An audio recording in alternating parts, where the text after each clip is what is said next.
Well, hello, friend. Welcome to this Facebook Live. We're going to be talking today about building your church communications team.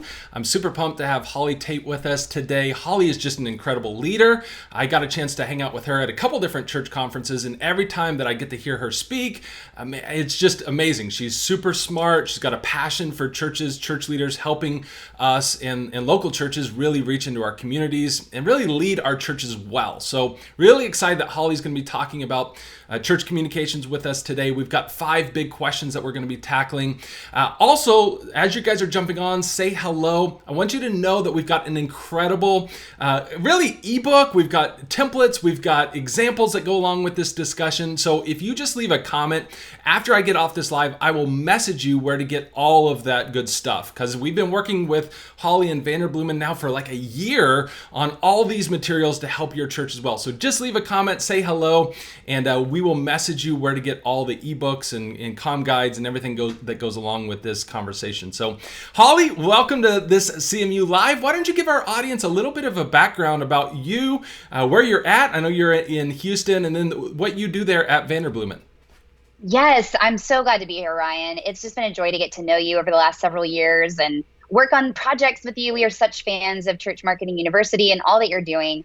So thanks for having me on. I'm excited to share today. So yes, I'm Holly Tate. I'm here in Houston. It is disgusting today in Houston, like so much rain and muggy and super hot. So it's that's Houston for you. I spend my days as the Vice President of Business Development and Marketing at Vanderbloemen. We're an executive search firm for Christian organizations, but we primarily serve churches. And so I get to get in the weeds with our clients about teams. And because I oversee marketing and comms for Vanderbloemen, I get really pumped up when we get to talk about church communications, because I really believe it is a critical part of the future of the church and overall church health. So that's a bit about me. Very cool. And I'm curious, kind of the question of the day for our audience jumping in. So many of you guys saying hello. Nice to see. I've been off for this for like 3 weeks, so it's cool to see everybody jumping back on.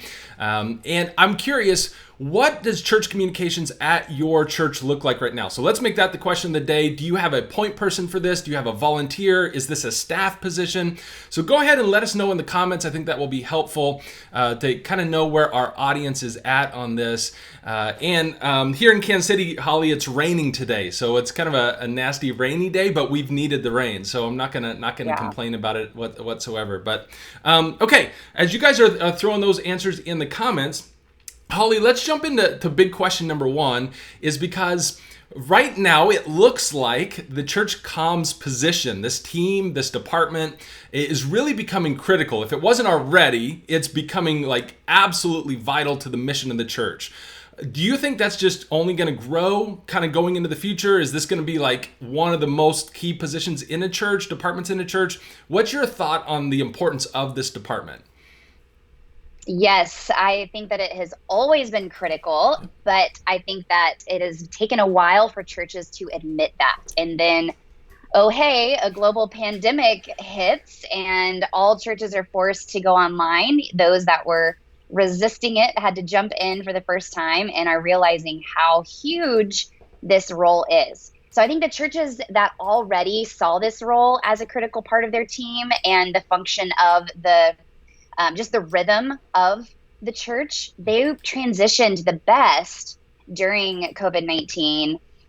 It's the ones that kind of had resisted online in some way that are like, now, oh my goodness, we're going to have to be doing online and, in person and hybrid, and how in the world do we figure this out? So I really do believe it's critical now and well into the future. Ryan, one thing we've been talking about, William Vanderbloemen, our founder and CEO, used this word a couple of months ago, and it's really stuck with me. It's the concept of the hyper-localization of the pastor. So the pastor of the future will have to be hyper-localized, because now we can stream anybody.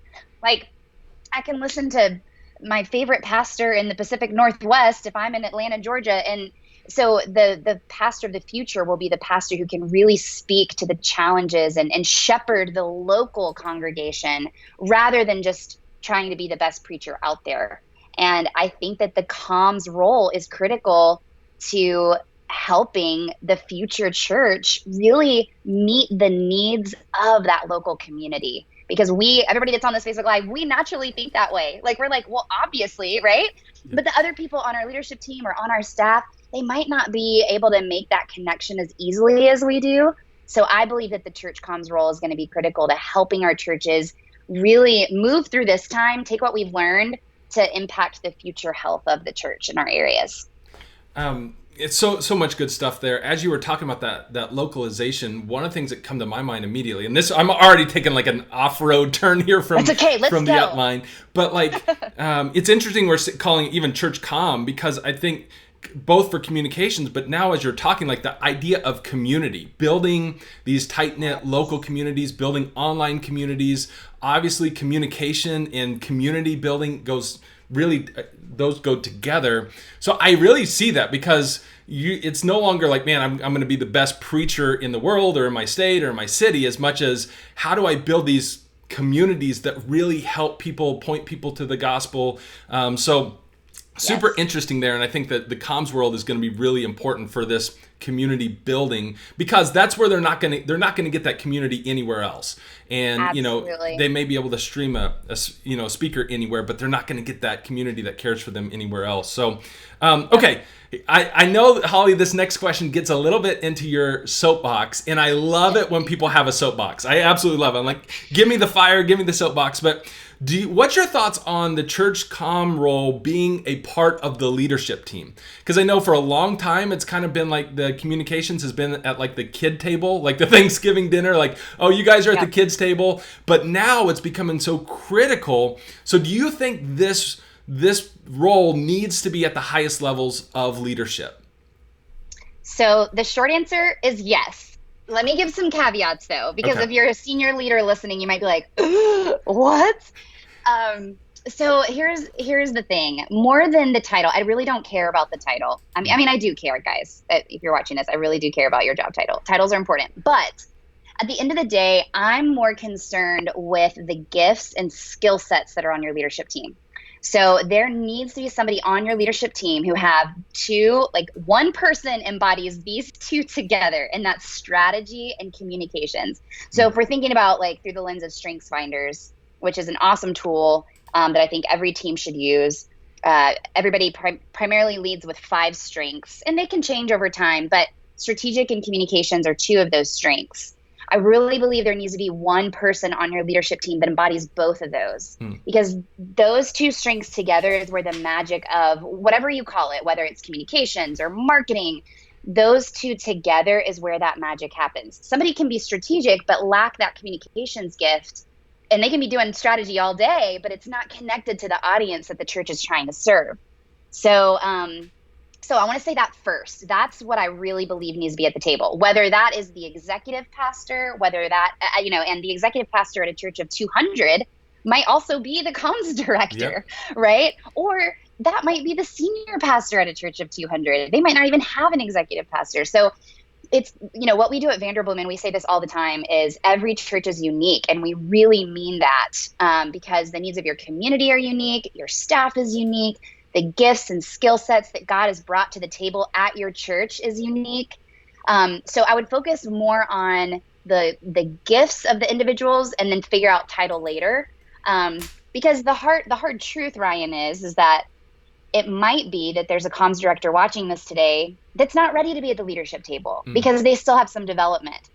But they do definitely need to have a straight line to the leadership team if there is already somebody on the leadership team who embodies strategic and communication skills. That comms director needs to report to that person so that they can be as close to the leadership table as possible if they're not on it, because otherwise it's like a game of telephone and it creates chaos, which I'm sure everybody on this call has experienced at one point or another. Can I just take a second? And I keep saying call. Like, who am I 60 years old?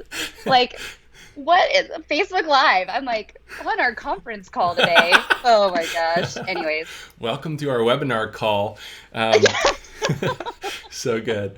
All right. Hey, follow-up question to that. Because, and if this is you, if you're like the church communications director, or give me like a hand raised emoji in the comments if you're like that point person. And I love how you kind of said that for some of those people, they may not be ready to be on the leadership team, or maybe not ready to be on the executive team, whatever it may be called at their church, but they feel like they want to get there. What would be your advice to them? How can they prepare themselves so that they can lead up well, so that they can make themselves like a great candidate to be where the lead pastor is like, yes, I want you at the leadership table, at the highest leadership table. What can they do right now to start working on themselves? So I think we should have a whole nother Facebook Live all about this topic. Okay. I love this topic. The first thing that I would say is verbalize that to your boss and ask that exact question to your boss. So they're going to give you a lot of insight, like, right? Sometimes I think especially, and I'm a millennial, so I can say this, I think especially millennials and Gen Z, we expect our leaders to read our minds, right? It's like, well, they should want to promote me, or they should be thinking about where I want to be in 5 years. But the reality is they're super busy and they're just trying to keep the trains running on time for what needs to happen today and tomorrow. And while it would be great to have every boss sit down and talk with us about our strategic professional plan over the next 5 years, that might not happen. So I would encourage everybody who feels that way to verbalize, hey, Ryan, I love this role. I'm so passionate about it. I would love to have a track to be on the leadership team. How can I improve my leadership skills? What do you see in me that I need to improve so that I can work on that and create goals around that to be a better leader? So that's the very first thing that I would say, and make it a part of your every review, but definitely your annual review. Again, even if it's not your leader is bringing it to the table, you bring it to the table and say, hey, over the last year, you mentioned these 3 things. Here's how I've worked on that. Would love to receive your feedback, because my goal is to be on the leadership team one day. How can I make that happen? Wow, that is so good. And I think it's like, it seems so simple, but oftentimes we like skip over that really quick. Just having that open conversation, verbalizing it, and then when you get feedback from your leadership team, like working on it and then reporting back at how like you're taking that seriously. Like that goes such a long way. I know when I was a young leader, I was working with, we had a new CEO for this nonprofit I was working at, and they came in. One of the questions I asked them, I was like, hey, just tell me like your leadership style, and do you have any leadership pet peeves? And she was like, she kind of laughed. She's like, no one's ever asked me that before, but I love that question. And she had one pet peeve. Her one pet peeve was like, do not send me an email marked high priority. For her, she was like, I can't handle that. It drives me up a wall. And I was like, I would have never known that had I not asked. And so sometimes just the basic asking those questions, having those conversations, getting it out in the open, receiving feedback, and then working on it is huge. So man, so much good stuff. Holly, let's have another conversation. Let's come back and literally just have a conversation for those church comm directors, because I think you're right. I think that's a whole thing that we could do, talking about how to lead up really well.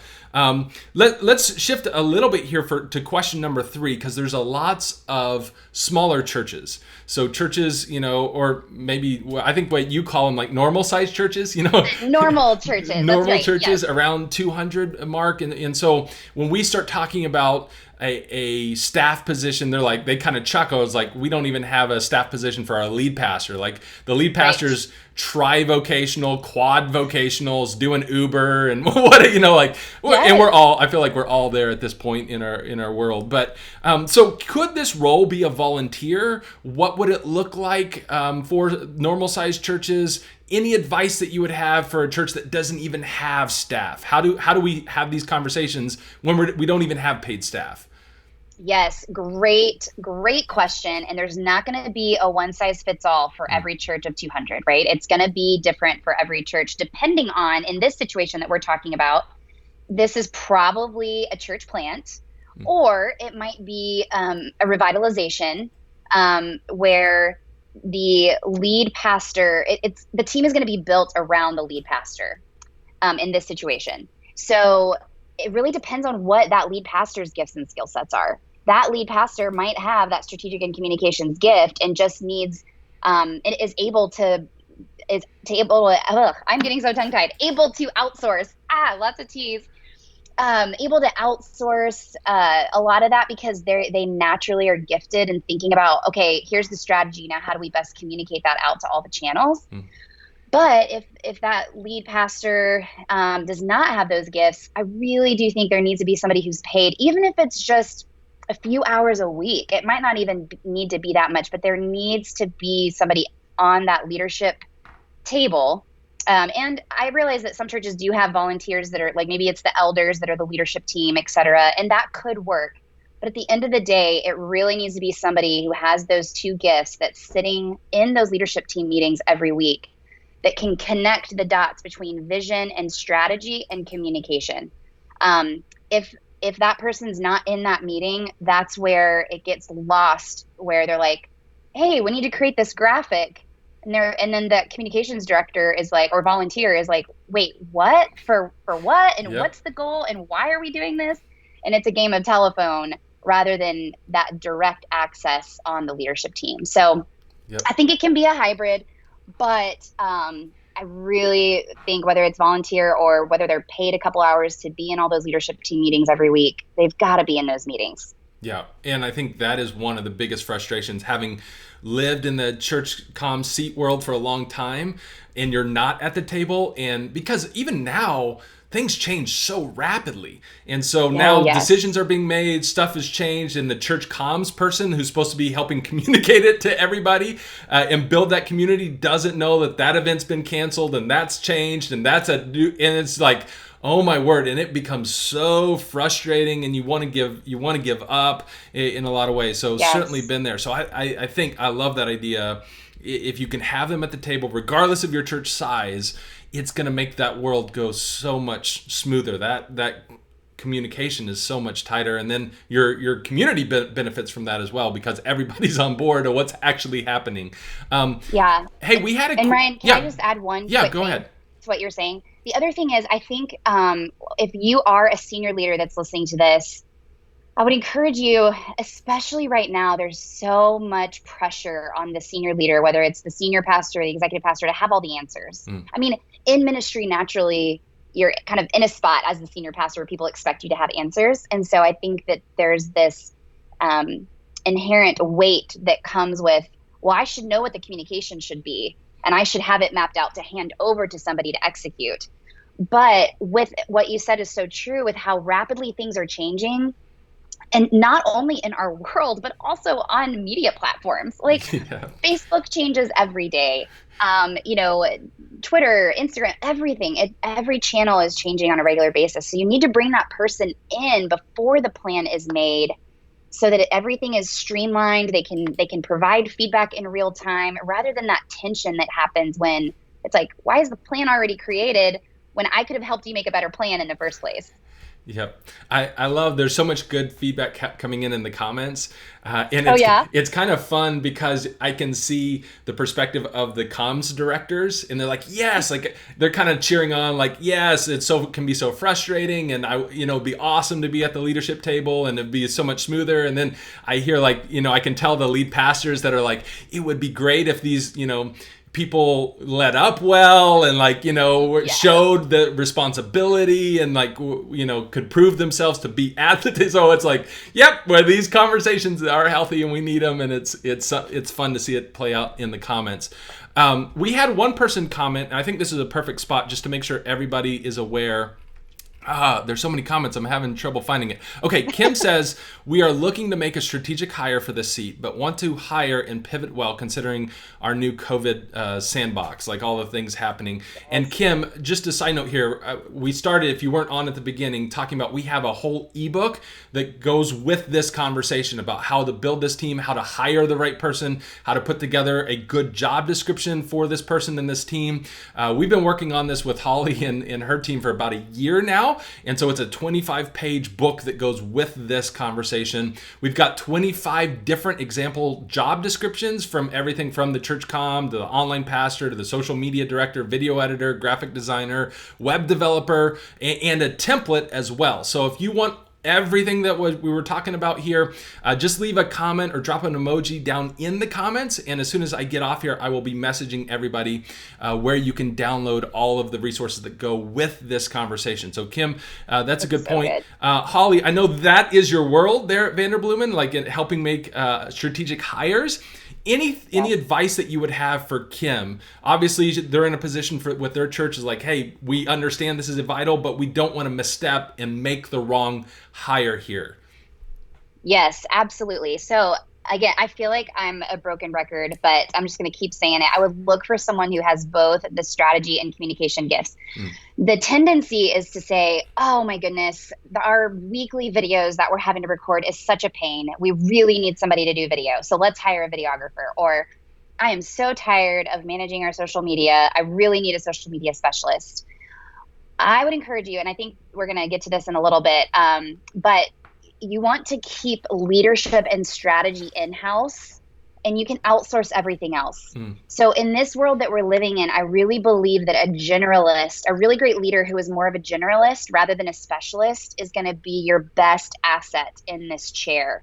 Because, like what we already said, everything is changing so fast. If you hire an expert in Facebook ads, they're only going to be an expert in that for a couple days because it's going to change again and another day. And what you're looking for is somebody who is can be a leader, and primarily that's two things. One, lead up to your leadership, somebody who's very gifted in leading up, and two, who can build teams, whether that's volunteer teams, whether that's an outsourced team where they're project managing a lot of contractors. They've got to be able to be have that leadership, and then that strategy and communications gift is huge. They need to be able to know a little about a lot. And if somebody needs to know a lot about one thing, you can usually outsource that. I love it. And that's insight. So side note for all of you CMU churches who are jumping on here, all of the things we're talking about, we're loading up in the church communications course inside CMU, as well as this interview. If you want your team to be able to watch it on replay and everything, that'll be inside the comms course. Holly, that is the number one piece of advice I give to pastors hiring this role. Hire somebody who is great at leading and building teams. They look at the situation like, okay, I'm going to build a volunteer photography team. I don't need to be a professional photographer. I'm going to build a volunteer social media team.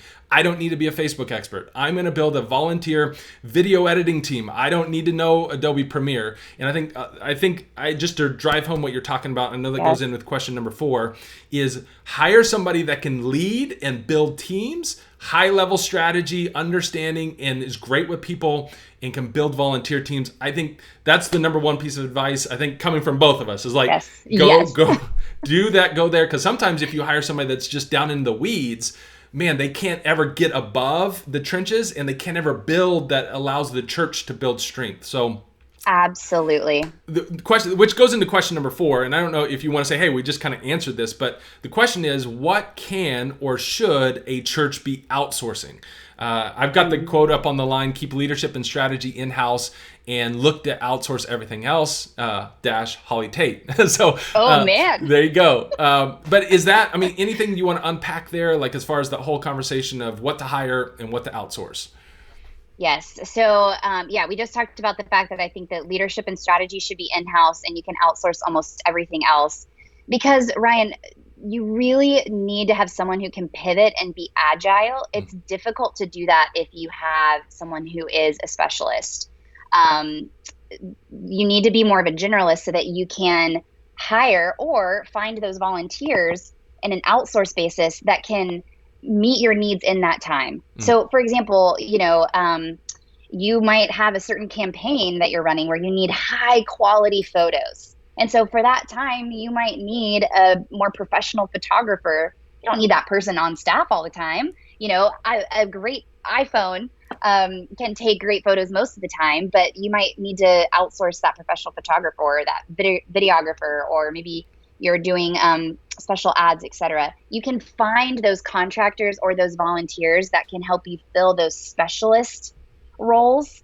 And then you can pivot and change and be flexible, but agility is the key here. And so you have to have that comms director that can be agile and build that agile team around them. Yep, I think that's really important. Kenny was asking the question: if your funding doesn't allow this, can we look for a volunteer to fill that position? Kenny, yeah, we had a good chunk or conversation about volunteers, and yes, absolutely. And then I love that what you're saying, Holly, is if you hire more of a high level thinker, strategy person, you can, when the budget allow, hire the specialist as needed, or bring on volunteers as needed as well. So I think that is a huge insight and strategy really for a church to look at making this a success for their church. So question number 5, what responsibilities should fit under this team? Because I feel like right now it's a little bit like a catch-all, like it's the junk drawer of the COVID season for churches. And that's the good and the bad news, right? Is that there's a whole bunch of church comms directors who have finally now been brought to the table. So that's the good news, like, hey, they're actually looking to my opinion and my expertise. The bad news is that it feels like everything now is being put under this person's umbrella. So Yes. any advice as to what responsibilities should fit under this role, under this team? So the first thing I would like to do is cast vision for what I would love for the reality of this position to be, which Okay. I don't think is where we are yet. There are some churches that I know are doing this. So I'd love to cast some vision for the future, and then we can talk about what the reality looks like today.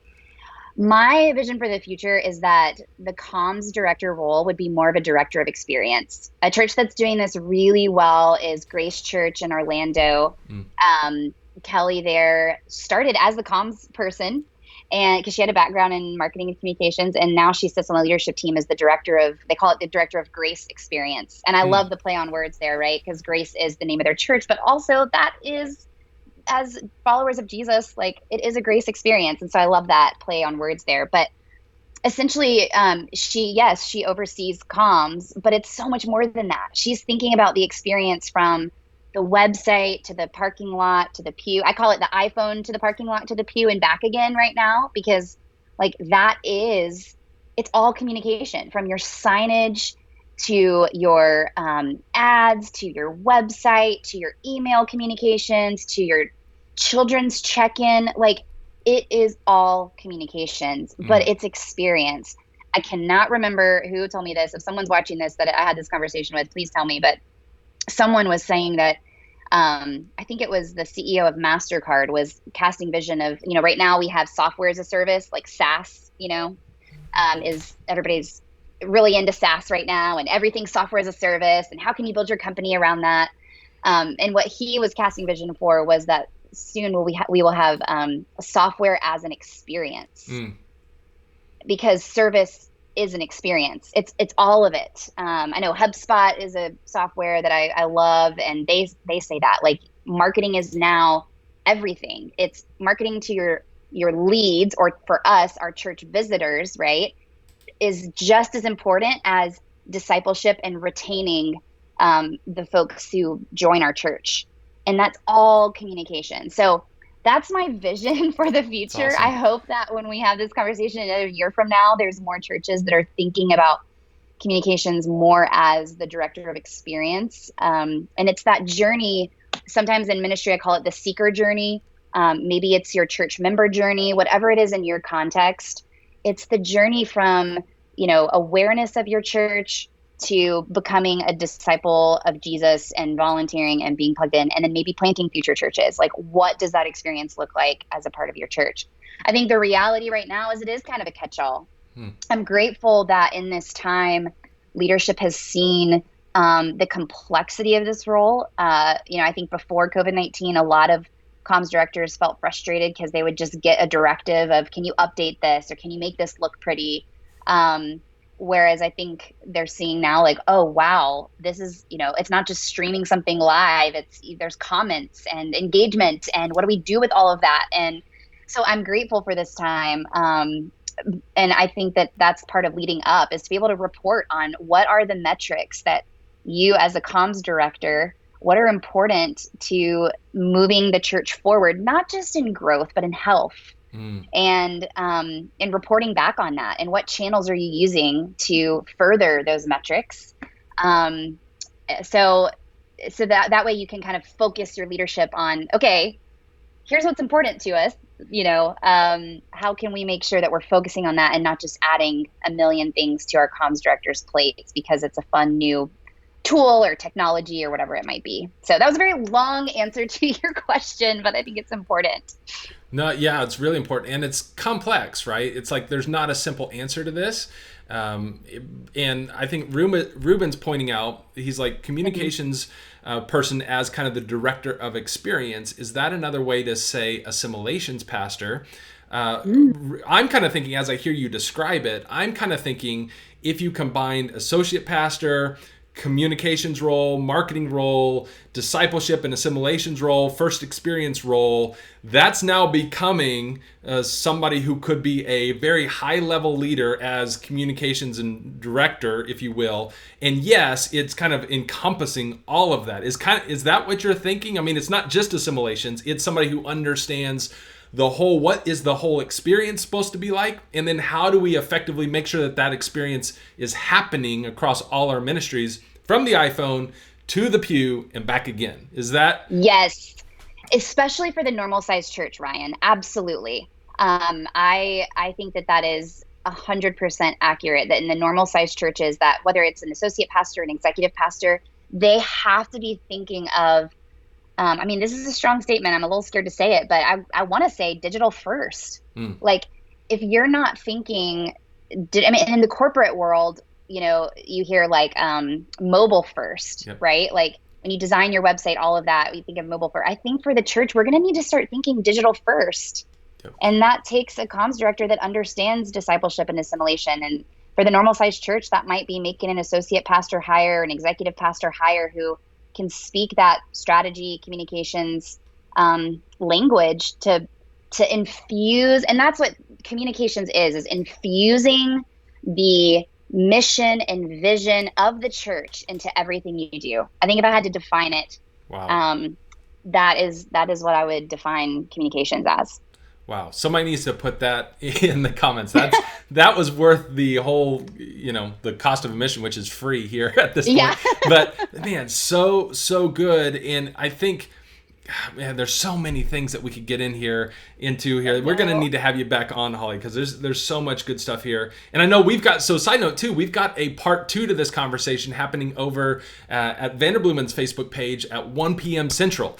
So I think I dropped a link in the comments. Julianne, if you could pen that as well. So if some of you want to join, we've got a panel discussion. That's going to be a ton of fun as well. So maybe that's like part 2. Like we'll carry the conversation over because there's so many good follow-up questions. So let's do this. Before I get off into a whole bunch of follow-up questions that I want to ask, for those watching live, why don't you put your questions in the comments? Holly, if you've got a few more minutes, and we can do kind of a rapid fire here to answer any of the questions. And then for part 2, be sure you go check out Vanderbloemen's Facebook page because we'll have a panel discussion on there as well.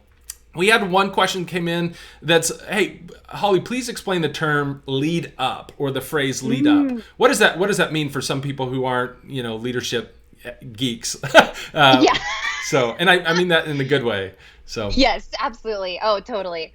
Great question. And I'm not sure I have a succinct way to say it, but let me verbally process here for a minute.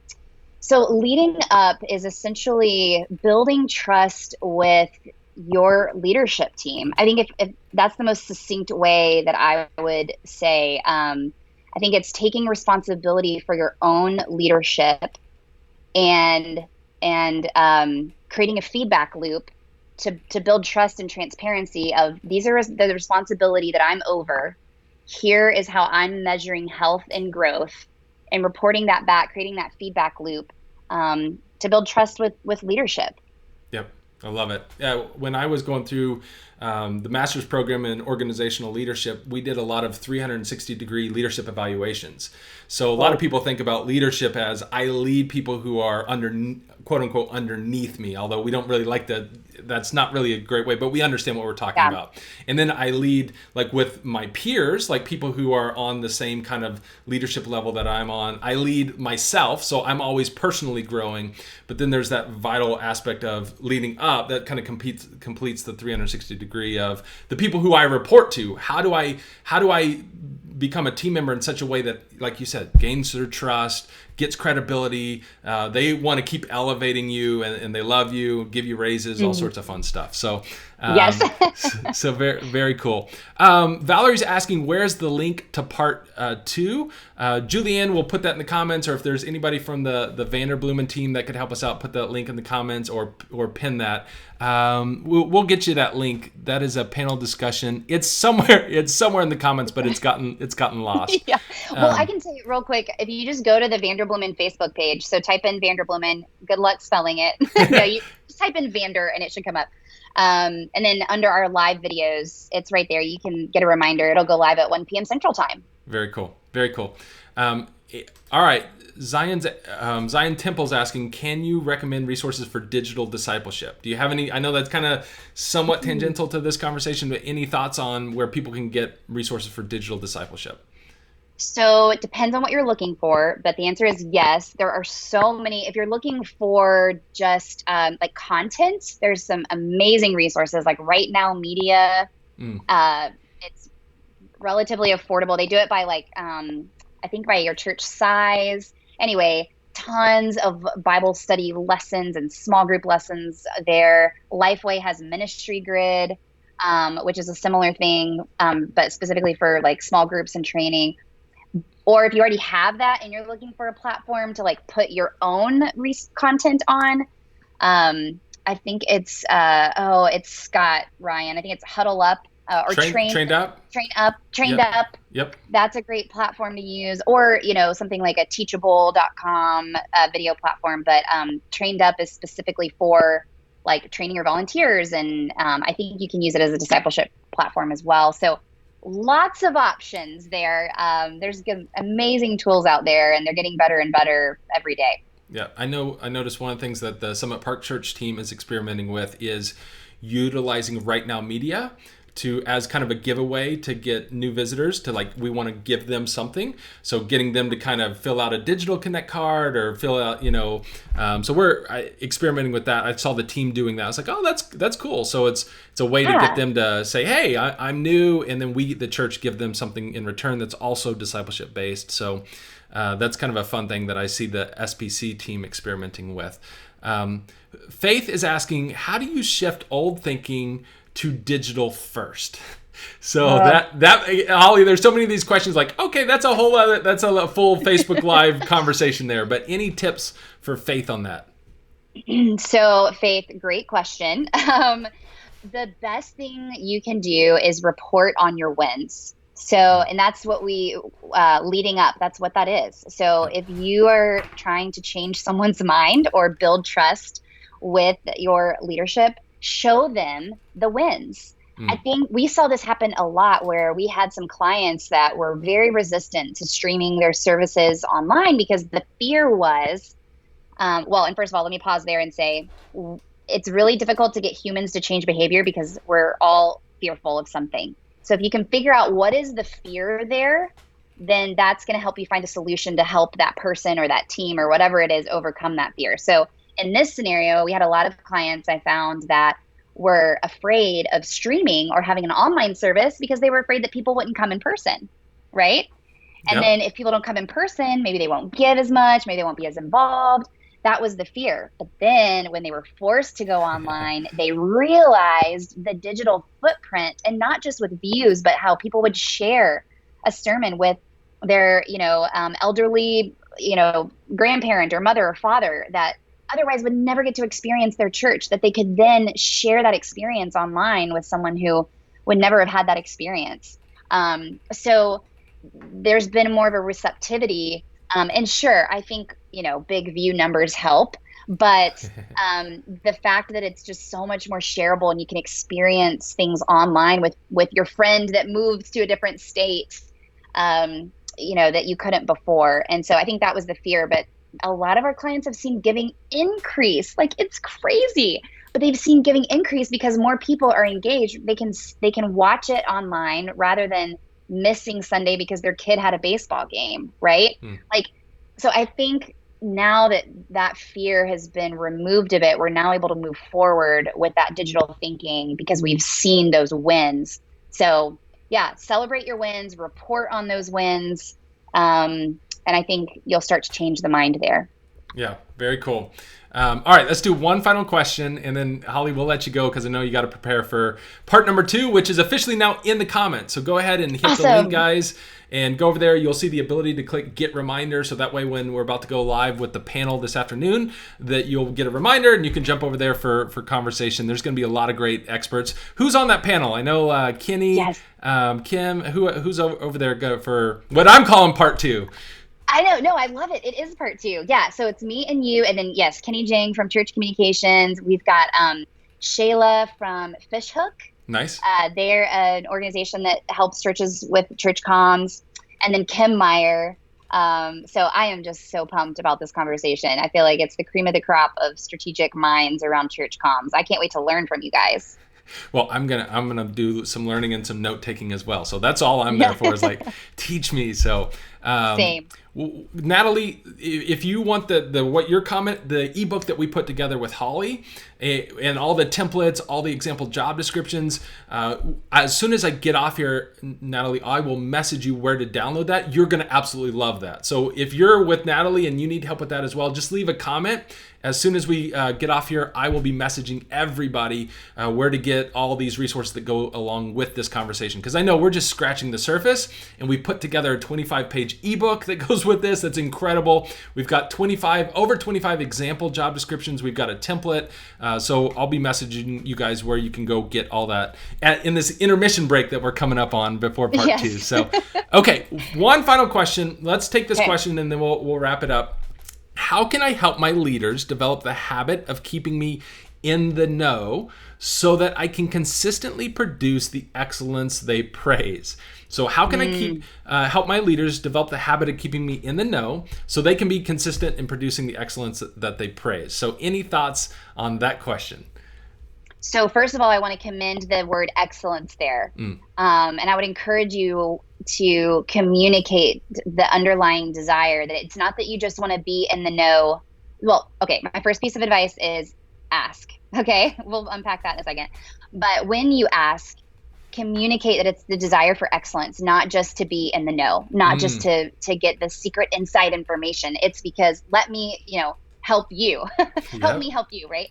And so again, ask, but do it respectfully. So one way that you could do this, going back to creating that feedback loop and celebrating wins, if there's a time where you felt like you were able to be more excellent because you were in the know earlier, report that back to the leadership team. Hey, I just wanted to celebrate this with you. We were able to get, 10% more engagement on this post because I was in that meeting on Tuesday and it really sparked this idea because I heard you say X, Y, Z.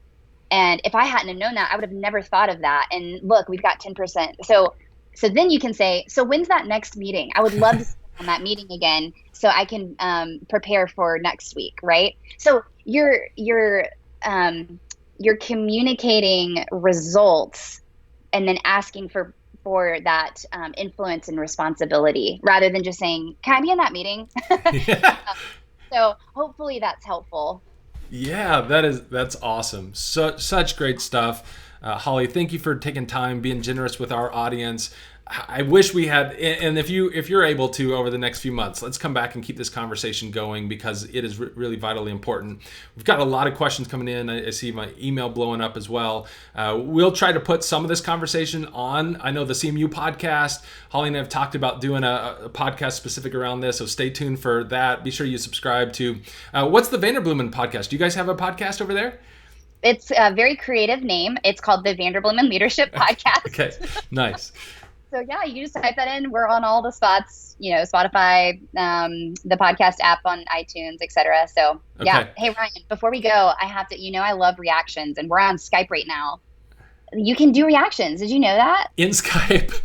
Yeah. Look, can you see it? Hold on. I don't know if it. Thumbs up. I don't think it's coming through on eCam. So for those of you guys behind the scenes here, Ecamm, which I love, brings in interview guests via Skype. And so Holly is no exception. Everybody who I say, hey, we're going to have to jump on Skype, they're like, Skype? Really? Is like, are we also connecting on MySpace? Like, so we kind of have a chuckle. But it's funny because no one's ever been on Skype for, I feel like, months until I drag them over there. And then it's like, oh, they have reactions. They also have updates. Everybody's got to update it. Like Microsoft, everything has to be updated.